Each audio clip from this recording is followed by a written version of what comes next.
आगामी 25 मई को दिल्ली में लोकसभा चुनाव होने जा रहा है। 25 मई को दिल्ली की 7 लोकसभा सीटों पर चुनाव होना है। इस बार ज्यादा से ज्यादा वोटिंग हो, इसके लिए सभी पार्टियां पूरे प्रयास में जुटी है। जगह जगह मतदाता जागरूकता कैंप लगाए जा रहे हैं। दिल्ली की सबसे प्रतिष्ठित व प्रमुख सीट माने जाने वाली चांदनी चौक लोकसभा सीट पर सभी की नजर है। यहाँ से बीजेपी ने प्रवीण खंडेलवाल को जनप्रतिनिधि के तौर पर उतारा है। चांदनी चौक लोकसभा सीट के अंतर्गत आने वाले क्षेत्र पीतमपुरा के आनंद विहार व शक्ति विहार के RWA द्वारा एक प्रेस कॉन्फ्रेंस का आयोजन किया गया, जिसमें स्थानीय निगम पार्षद ज्योति अग्रवाल, प्रधान महेश गोयल, उप प्रधान अशोक अग्रवाल, कोषाध्यक्ष DM गुप्ता व अन्य पदाधिकारी गण एवं स्थानीय नागरिक उपस्थित रहे। इस प्रेस कॉन्फ्रेंस का प्रमुख उद्देश्य था अपने क्षेत्र से ज्यादा लोगों को मतदान के लिए जागरूक करना। प्रेस कॉन्फ्रेंस में विभिन्न विषयों पर सवाल जवाब किए गए।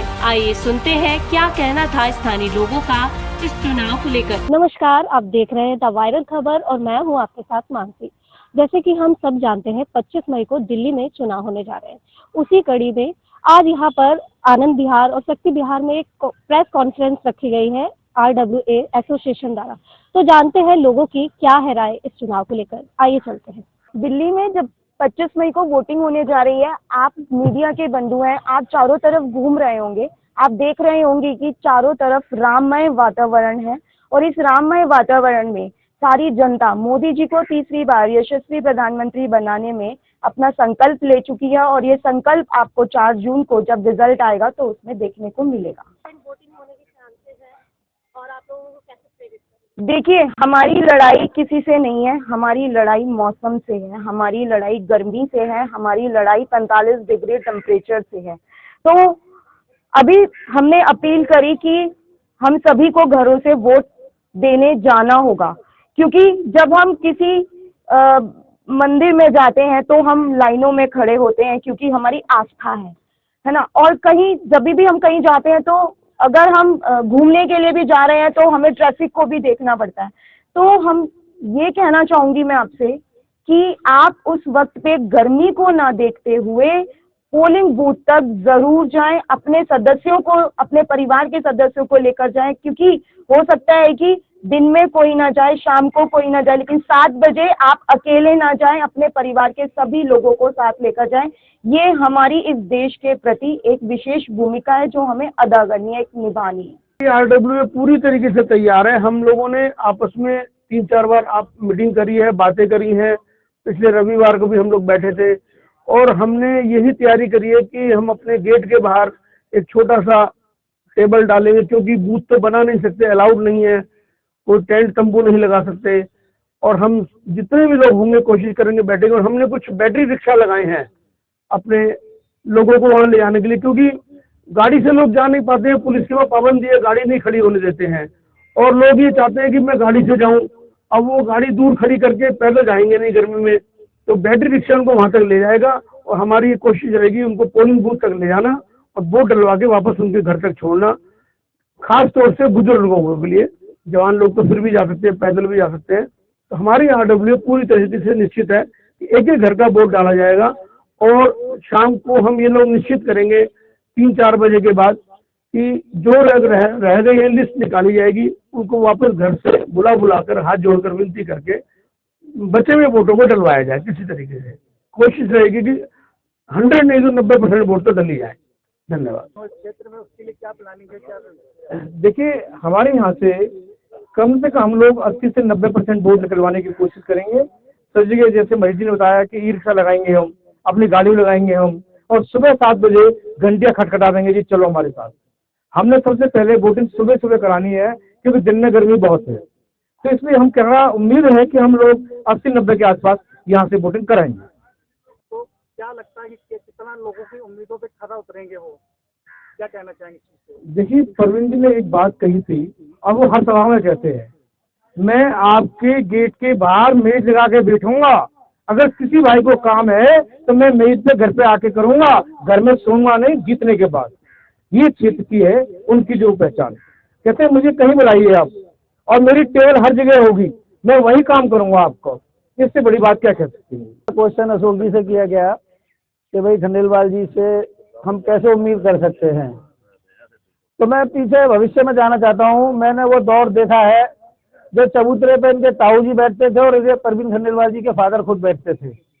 दोनों भाई बैठते थे और किसी का कोई भी काम होता था। आज वो दौर होगा नहीं होगा, वो बात की बात है। कोई भी काम होता था तो वो ये नहीं पूछते थे किस चीज़ की एप्लीकेशन लेकर आया है, और वो तुरंत उस पर स्टैंप लगा के सिग्नेचर मार देते थे। वो दौर मैंने अपने जीवन में देखा है, क्योंकि मैं भी उसी क्षेत्र में रहता था और ये भी उसी क्षेत्र में रहते थे। इसीलिए मैं इस बात के लिए श्योर हूँ कि भाई खून का असर तो आएगा, खून का असर तो आएगा। जो उन्होंने कहा है उस पर कहीं ना कहीं तो वो खरे उतरेंगे। तो इसलिए हम लोग विश्वास रखें कि हमारी उम्मीदों पर वो खरा उतरेंगे। इसलिए सबसे विनती है भाई, आप ज़्यादा से ज़्यादा मतदान करें, उनके हाथ मजबूत करें। हम कुछ करेंगे तभी हम उनसे कुछ उम्मीद रखेंगे। हम वोट नहीं देंगे तो हम उनसे कैसे उम्मीद करेंगे। बस, धन्यवाद। मैं रामगोपाल गोयल, सियोजक सुबुरबस्ती विधानसभा पर ऐसा मंत्र होगा ये पूरी दिल्ली के अंदर चांचक लोकसभा इसका 1 नंबर सीट है, लोकसभा का 1 नंबर ही रहेगी। यहाँ पर जनता का इतना प्यार मिल रहा है, हम हर जगह जा रहे हैं, जहाँ भी जाते हैं। कारण इसका एक और भी है, हमारे जो प्रत्याशी हैं परवीन खंडेलवाल जी, उन्हें मालूम है कि काम कैसे करवाया जाता है। व्यापारी नेता रहे हैं, कैट फेडरेशन के नाम से पूरे भारतवर्ष के अंदर संस्था चला रहे हैं, लोग उनको भली भांति जानते हैं। पहले खुद काम करवाया करते थे, अब सरकार का पार्ट बनेंगे।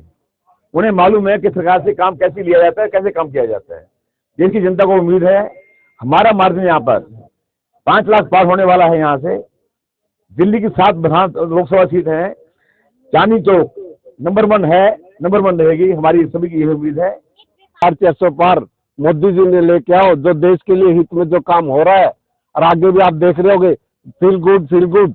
जब हमारे देश की आन शान यूक्रेन में युद्ध था, बच्चे वहां फंसे थे, जब उन्होंने तिरंगा झंडा लिया, किसी ने हिम्मत नहीं करी उनको रोकने के लिए।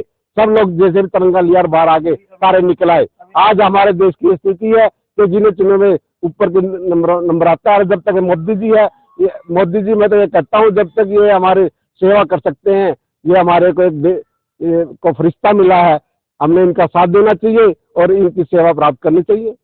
मैंने ये देखा है 70% के करीब तक तो वोटिंग पहुंच जाती है, उसके ऊपर एक एक वोटिंग डिफिकल्ट होती है। और हम हर साल प्रयत्न करते हैं, 75% 77% के बीच में वो रुक जाती है।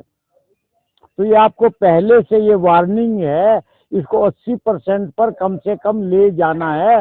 वो तभी होगा जब सुबह से मुझे यहाँ पन्ना प्रमुख दिखाई नहीं देते बीजेपी के, जो थे 10-10 घरों का, 20-20 घरों का, जिनको जिम्मा था उन पे जाए। इस बार तो कोई नहीं आया उनके अंदर से। तो हमारी लापरवाही, इसकी चिंता न करे वोट किसको डलेगा, वोट तो खंडेलवाल जी को ही जाएगा यहाँ से, और कोई नहीं है।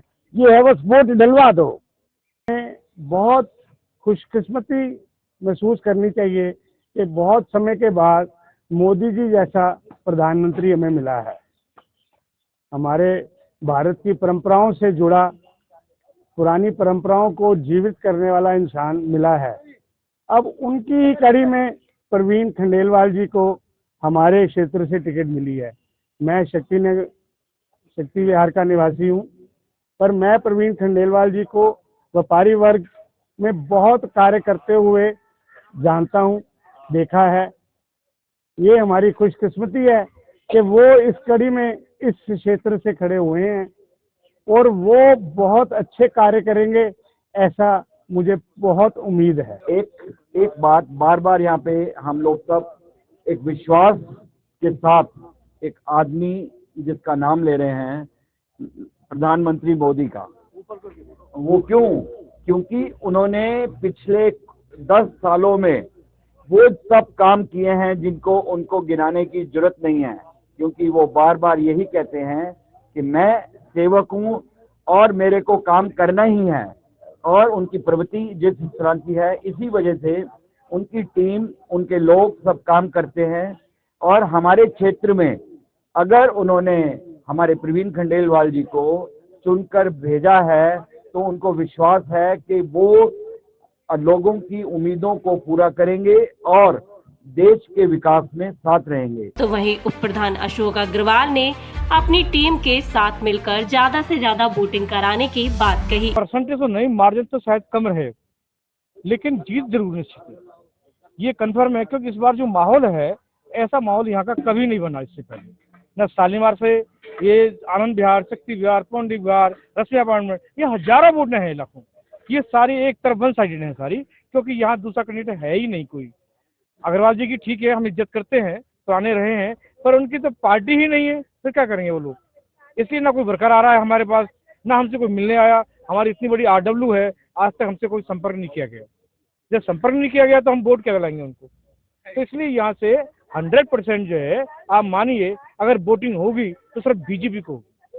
कितना ज्यादा से ज्यादा मतदान कोशिश है आपके यहाँ से कराने की? देखिए, हमने अपना टारगेट लिया है, मेरे यहाँ करीब 1100 वोट हैं और 1100 वोट में से मेरी 800 वोट पड़ेंगी। यहाँ 300 लोग नहीं डालेंगे, तो बाहर निकल जाएंगे, तो 800 में से हम 750-700 वोट कवर करेंगे। 25 तारीख को जो चुनाव होने जा रहे हैं, देखिए, जीत सुनिश्चित है और हम पूरी तरह से आश्वस्त हैं जीत के प्रति। और जितना मार्जिन तो चलो बाद का मैटर है, मगर जीत सुनिश्चित है और मार्जिन भी 10-5 हजार वाला नहीं होगा, लाखों का होगा। 3 लाख वोट से हम जीत के आएंगे और बहुमत क्या नाम बनाएंगे और इनको सबसे पहले जिताएंगे, क्या नाम है, इनको उसमें लाके कैबिनेट में ले जाएंगे इनको। अब की बार 400 पार, 400 पार नहीं तो 350 पार तो पक्का होगा, ये ऐसा मेरा मानना है। स्थानीय निगम पार्षद ज्योति अग्रवाल ने भी सभी से अपील करते हुए कहा। आनंद विहार डिस्ट्रिक्ट पार्क में आज एक प्रेस कॉन्फ्रेंस की गई, जिसके अंदर सभी क्षेत्रवासियों की उपस्थिति रही और उसमें हमसे सवाल किए गए कि देश को आगे बढ़ाने के लिए किस तरीके से हमें मतदान करना चाहिए। हमने सभी को ये बोला कि देश हित के लिए, देश प्रेम के लिए आप अपना मतदान करें, जी भर कर मतदान करें, सुबह 7 बजे मतदान करें। पहले मतदान और फिर जलपान की हमने लोगों से अपील की है, क्योंकि हमारा जो फाइट है वो टेम्परेचर के साथ है। तो मैं सभी क्षेत्रवासियों से कहना चाहूँगी कि गर्मी को ना देखें, देश के हित को देखें। देश को आगे बढ़ाने के लिए हमें मतदान हर हाल में करना है और भारी मात्रा में करना है। महिलाएं हमारे साथ हैं, आइए बात करते हैं और जानते हैं उनकी क्या राय है। हमारा तो एक ही नारा है, जो राम को लाए हैं हम उनको लाएंगे। सभी सनातनियों की सिर्फ एक ही आवाज, अब की बार सिर्फ मोदी सरकार। तो देखा आपने, RW एसोसिएशन द्वारा रखी गई एक प्रेस कॉन्फ्रेंस में लोगों की क्या थी राय। आगे की खबरों को देखने के लिए बने रहिए द वायरल खबर के साथ। Thanks for watching. चैनल को लाइक, सब्सक्राइब, शेयर और हमें कमेंट जरूर करें।